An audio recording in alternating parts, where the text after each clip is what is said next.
Бесінші аудио. Көшпелілердің рухани мәдениеті. Адамзат баласы жасаған мәдениет екі түрге бөлінетінін білесіңдер. Біріншісі рухани мәдениет, екіншісі материалдық мәдениет. Рухани мәдениетке музыка, әдебиет, сәулет өнері, сурет өнері, кескін өнері жатса, адам баласының шаруашылыққа байланысты күнкөрісінен туған дүниелері материалдық мәдениетті құрайды. Көшпелілердің рухани мәдениеті өте бай.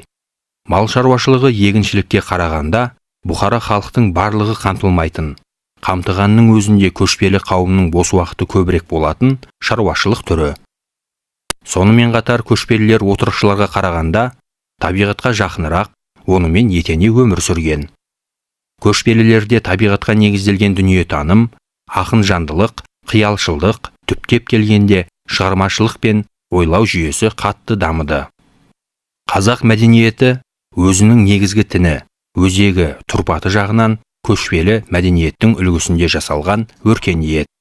Қазақ мәдениетінде отырықшы өркениеттің үлгілері аз болған жоқ.